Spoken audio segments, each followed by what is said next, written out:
Hello and welcome back to Spark Outbound Live. I'm Jonathan Sellers, CEO and founder of Spark Outbound. And today I'm joined by our Director of Digital Outreach, Whitney Pressley, and our Creative Director, Howard Campbell.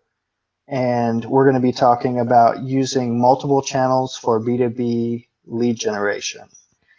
So we're going to dig into some of the most commonly used channels, and maybe talk about some different approaches to using those to be most successful as we are here in 2021 in our current situation that everybody's in, and also talking about how to use some of those together to maybe maximize the results or amplify your results.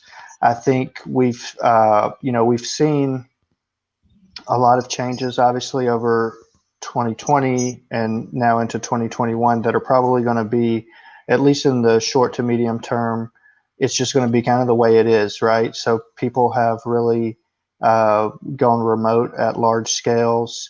It's changed communication preferences or even capabilities, possibilities for how we communicate with prospects and clients. And so it has really taken what were, for some people, their leading number one, hands down, this is all we do channels for lead generation, and really taken them, and now they've gone away, or they're really have taken a back seat. So today we just wanted to talk about the current situation with some of these channels. And I think we wanted to start really with what I would consider a lot of people may think of immediately when they think of B2B sales. How do I do B2B sales? And that is outbound sales activities. So I wanted to kick it to Whitney first, to just discuss what are some options that businesses can use or are currently using when we talk about outbound sales lead generation. Yeah, so just to jump in, first off, one of our favorite channels is LinkedIn. As we mentioned in our last live, we just recently, not recently, but it's been a long development. So we've been in it for a long time, but kind of more recently, we've launched this big LinkedIn program. And revamped everything, really put a lot of, time and study into it. And so it's obviously one of our, preferred channels. And right now, B2B is the choice for LinkedIn is the choice for B2B networking. It's most effective. It's, for a lot of reasons. But so LinkedIn, I think, would be my first choice. Obviously, we also do email.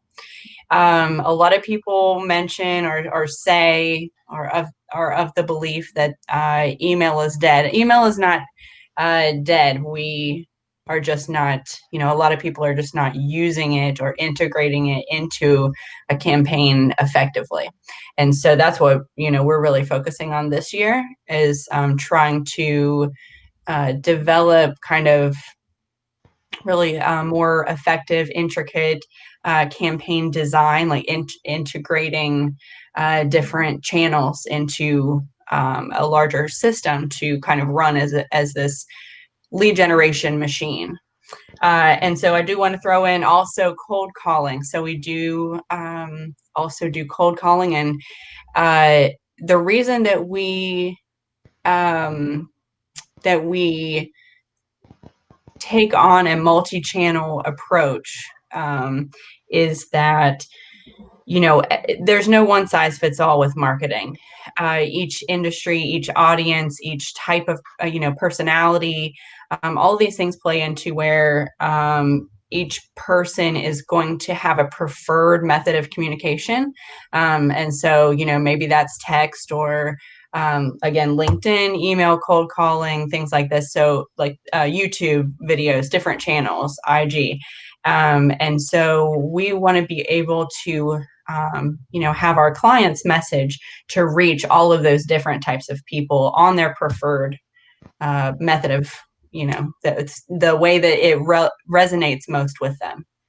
So Yeah, exactly. So, yeah, so I think it comes down to that's the direct path to the prospect. Literally, we know who they are and what their background is, what kind of company they work for, and then we go directly to them.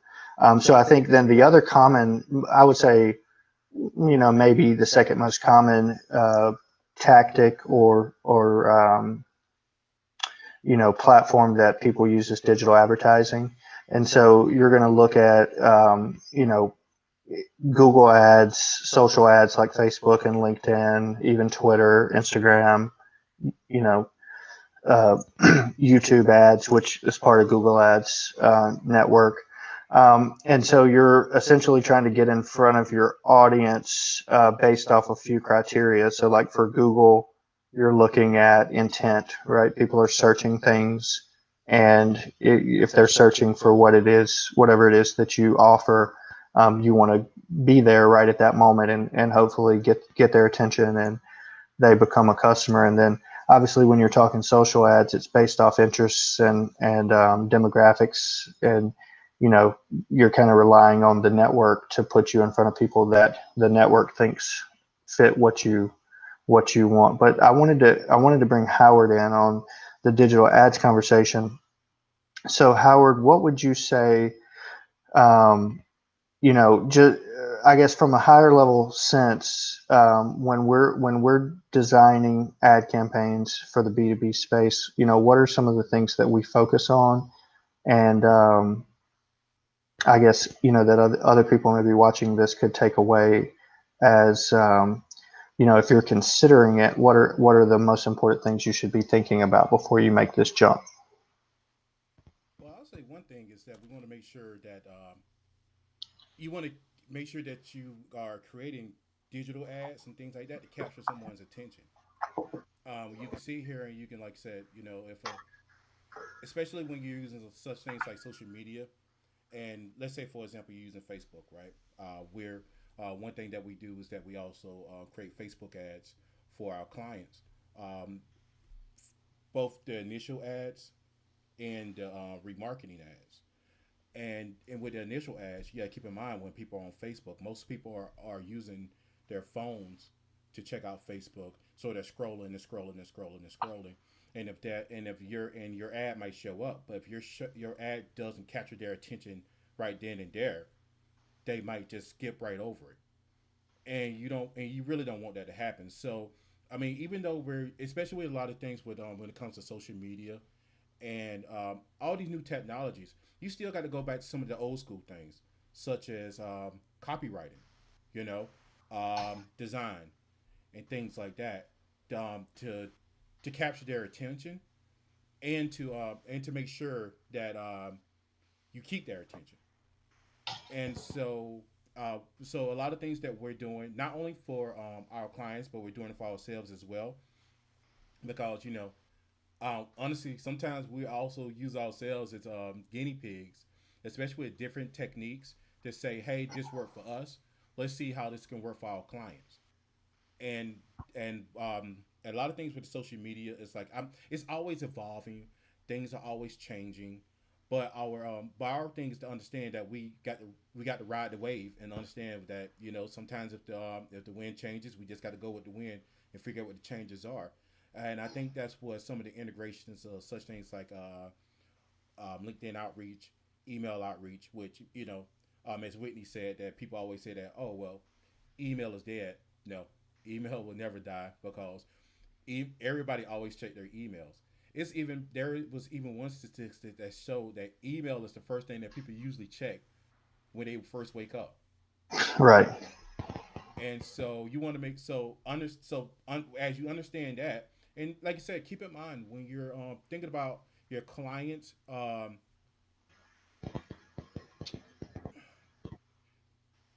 their habits. Think of the same habits that you have, right? And you're going to be like, oh, well, I check my email when I first wake up, and I go do this for when I first wake up. And then, like you said, just keep in mind that the people who you're talking to are human.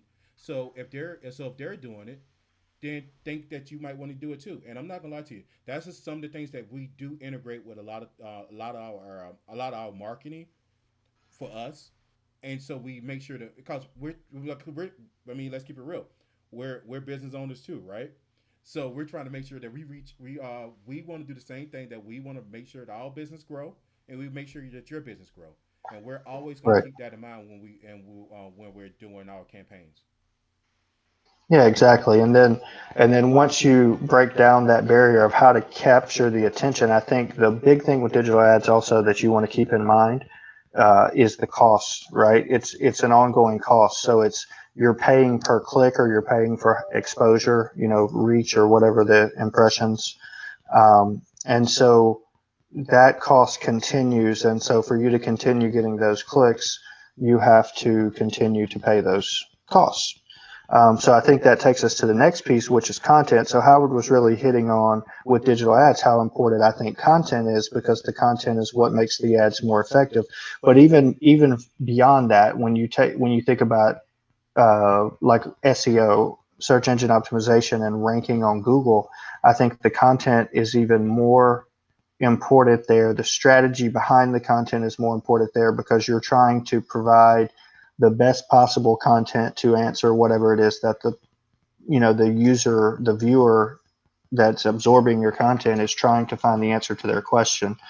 And I know we've worked a lot on that, the messaging, the strategy. What are we trying to communicate to our clients or potential clients? And then the same thing for our clients. What are they trying to communicate for their potential clients?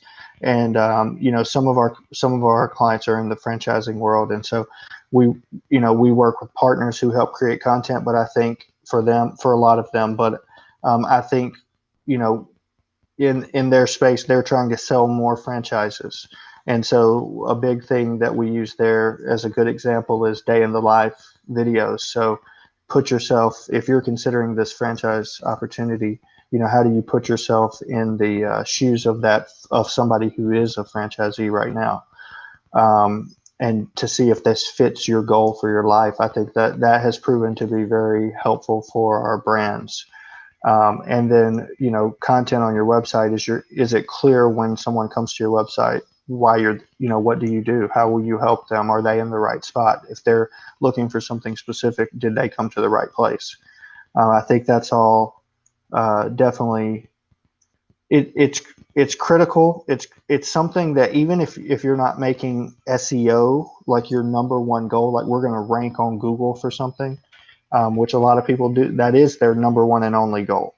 But even if you're not doing that, I think it's important that you at least have a component of that you're at least working to create quality content to support your ads or to support your outreach efforts.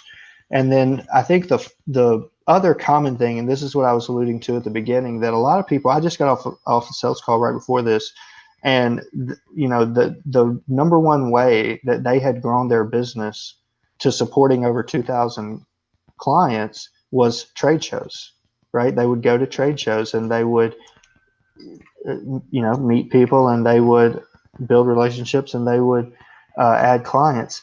And so essentially that in-person trade show has been just brought to zero really for 2020, and still currently we were scheduled, we talked about it in our last live, we're scheduled to be in a show in London in June.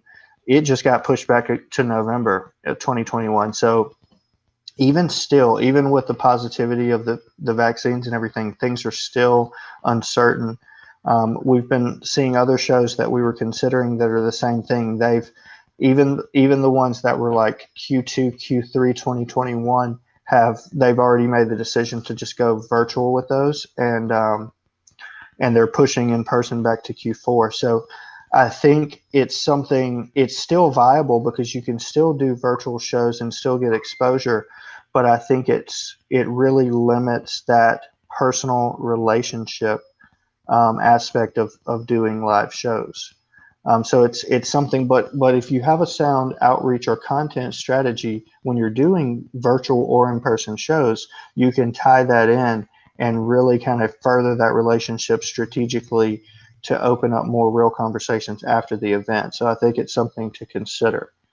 So I think what we wanted to talk about to kind of bring this all to a head is, so we have these different, different tactics, different channels. And so what does it look like when you combine elements of these together? How does it amplify your results? So I think the first thing Whitney was talking about, I'll bring Whitney back in, was the outreach. So if we're doing outreach, what does it mean when we're combining the different channels of outreach? Why do we do that? You hinted on it a little bit, Whitney, but what does it look like whenever you, for instance, do all three of those: email, LinkedIn, and cold calling together? Yeah, so number one, I mean, obviously, if you have multiple touches or more touches, there's more opportunities to engage the person or have the person engage with you to, get your message across or message to them. But I mean, in general, the purpose is to not only to do that. There's, different people have their different preferred method of, learning information. So if it's a visual person, you might go with IG or YouTube. So, here we're trying to reach people who enjoy watching videos and getting their information and their content, through videos. And so through multiple channels, you can not only reach, more people, it's more individuals, more times. And then, of course, what that does is appeal to them and again, get your message to them in a variety of different ways that they might prefer. And then, of course, you just, you can increase your capacity and volume. Like I said, the reach, the amount of people, and then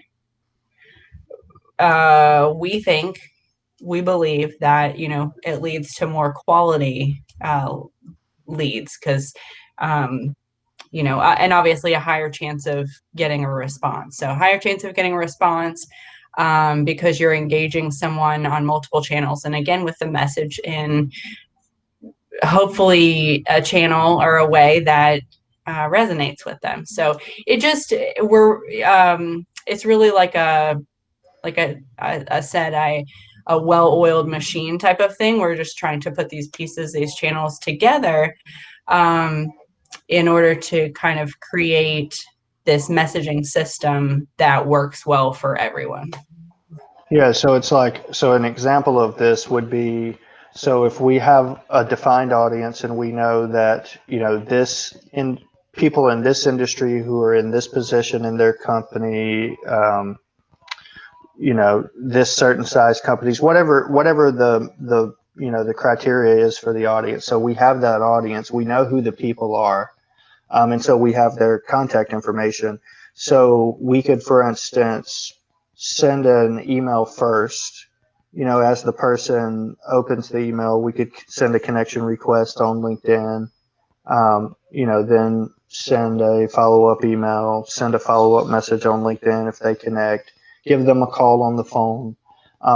It becomes, if this person is really truly someone you think you can help, then it becomes clearer to them that you're here, to communicate with them. So it's just that repetitiveness.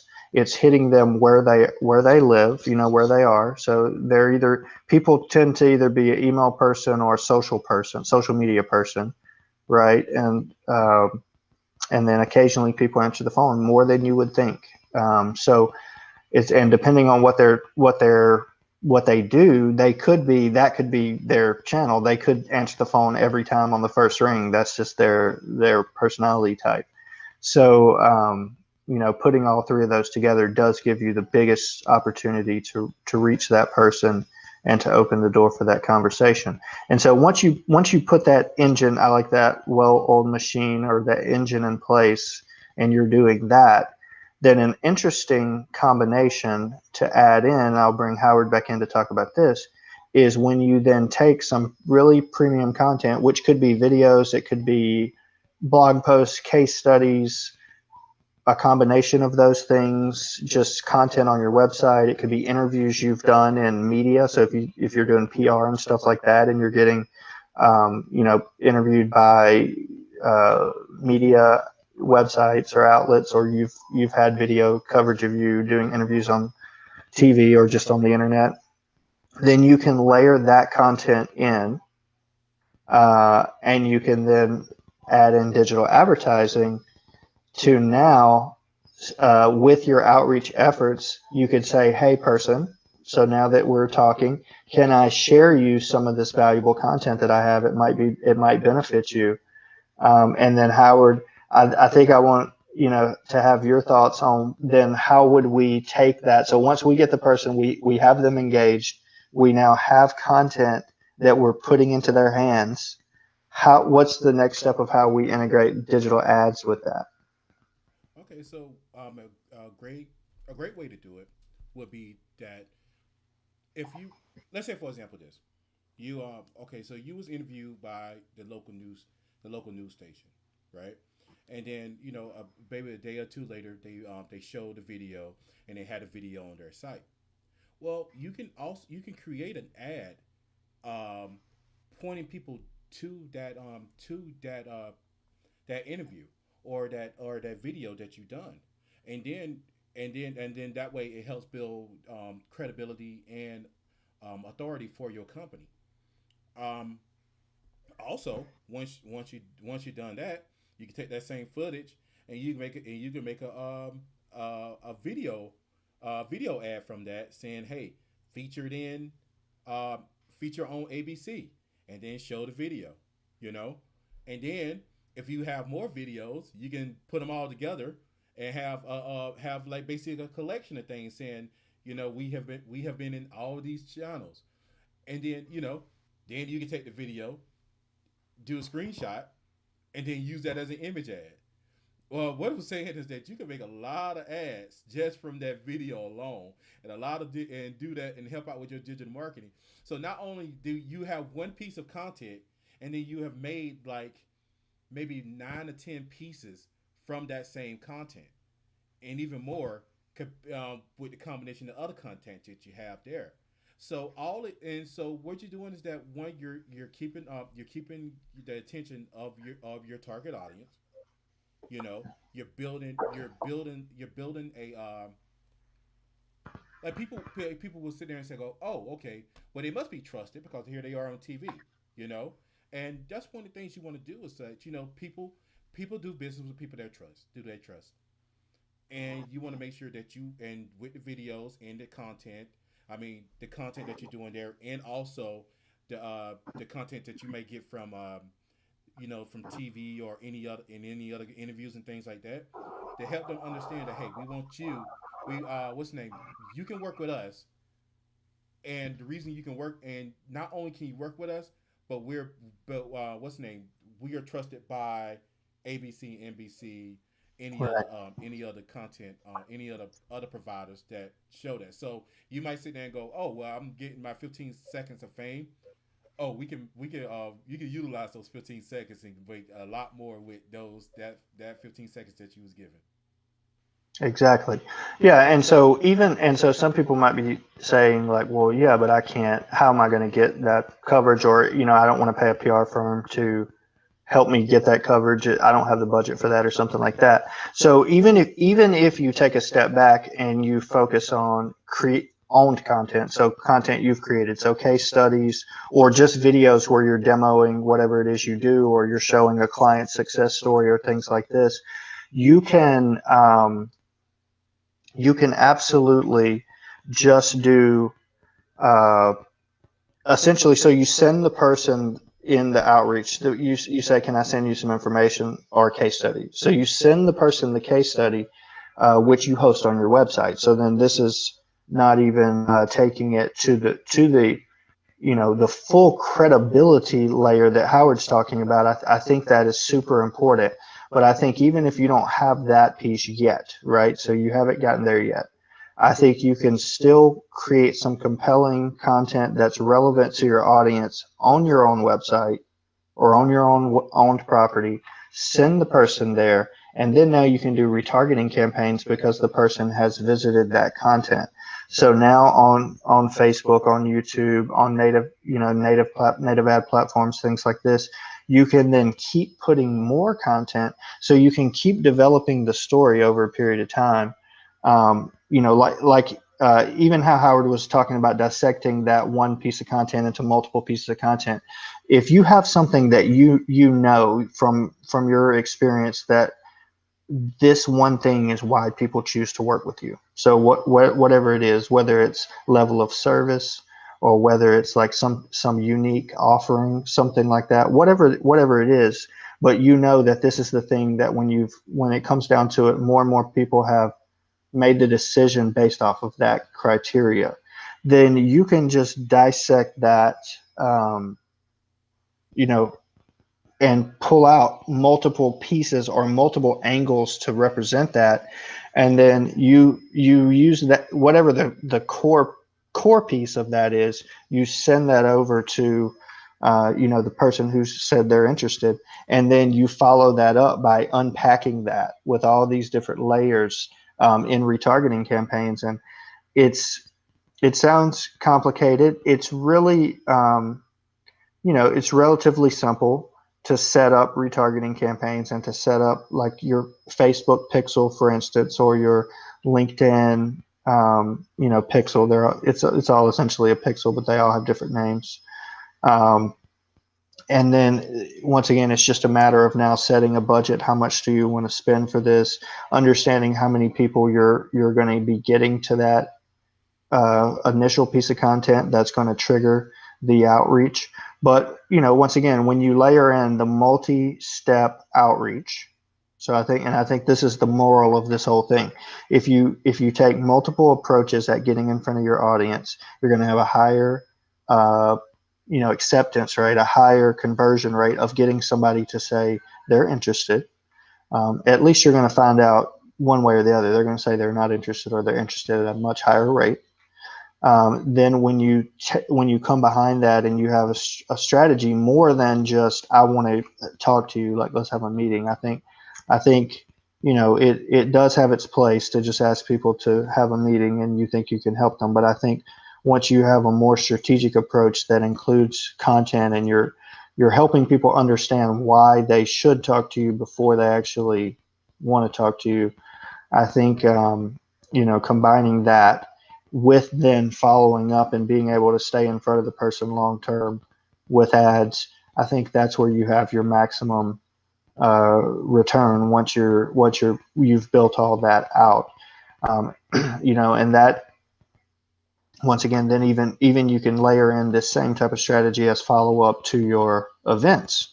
But if we take these as the primary channels, and there's obviously other things that people can do, it's how do we take the tools that are available, how do we take the channels that are available to us and that are most commonly used or most commonly get the results, and then maximize those results. And there's technology that plays a part of it.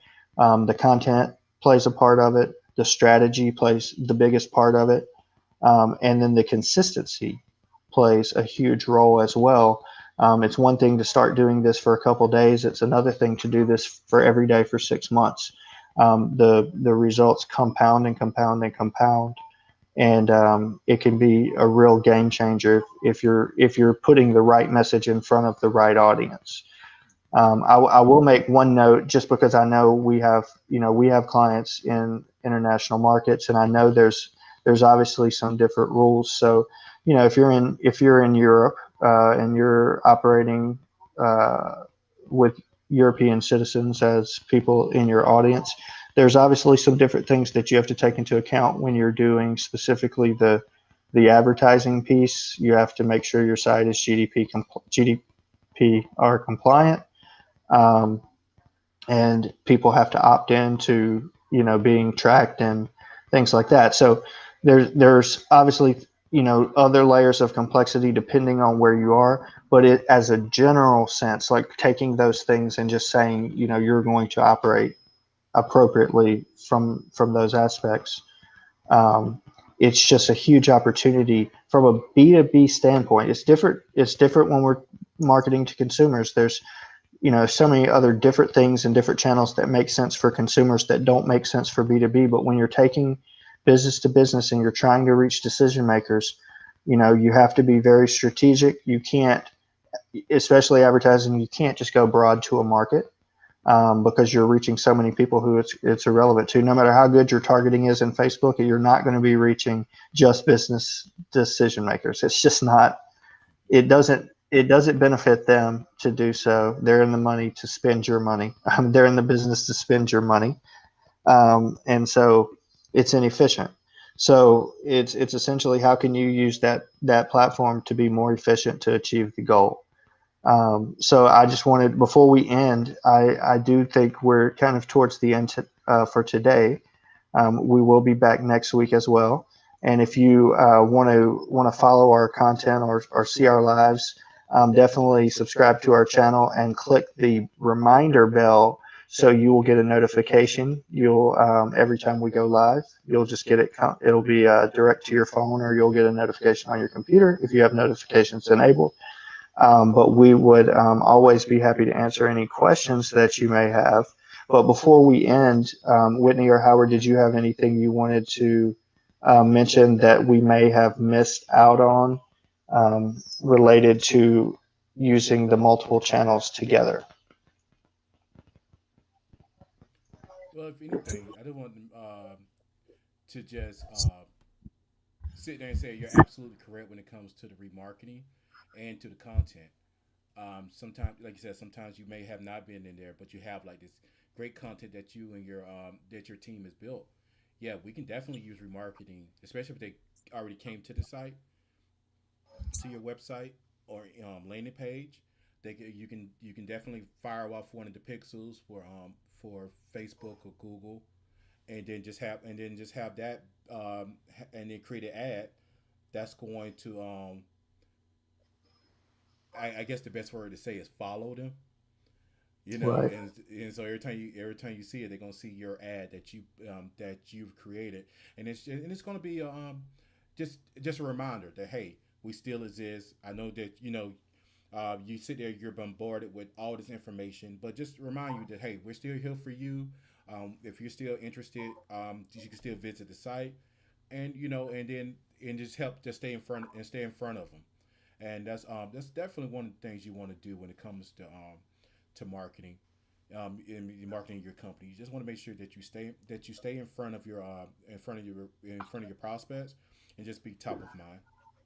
Yeah, it is top of mind. I think is critical.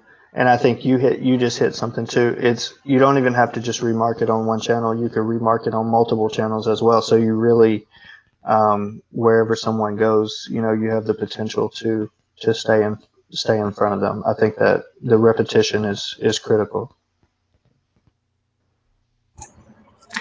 I just want to jump in and encourage people. We're getting into, now these YouTube lives, and I just want to encourage people to reach out to us and connect. We would love to, hear you guys' thoughts about what we're talking about, and to connect with some people, on this channel. Like, we practice what we preach. We're talking about, integrating channels, and that's something that is a big focus for us this year. How to, create the most effective um, uh, campaigns, messaging, everything around in general. And so I just encourage people to, reach out to us and leave a comment or something that we can, check your stuff out too. We want to start this journey of interacting with people in our space. Exactly. That's a great point. Just, yeah, I mean, really, and it's, if you're in the same space as us, it is what it is. Like, we don't necessarily look at people as it's a competitor and you're an enemy. Like, everybody has a spot. In this, there's millions of businesses out there that need all of our help. So we just like collaborating. We work with other partners in the marketing and content, digital marketing, web design space, and we just look at everything as an opportunity. Um, to just make things better and get better results for businesses. So I think we're going to wrap up today. So once again, we're Spark Outbound. I'm Jonathan Sellers. We got Whitney Pressley, Howard Campbell here today, and we hope you'll join us next week on our next live. Every week we'll be talking lead generation, digital marketing, content creation, all the things we talked about today. We'll be breaking down further and further each week. And if you have any questions, you can always come to our website, sparkoutbound.com, and contact us through any one of our forms or contact us on any of our social channels. We'll be always happy to help or have a conversation about anything that's relevant and be able to help in any way that we can. But otherwise, make sure you subscribe before you leave and click the bell so you get the notifications when we go live again. Or post a new video. And otherwise, have a great week, and we'll see you later. All right, bye, y'all.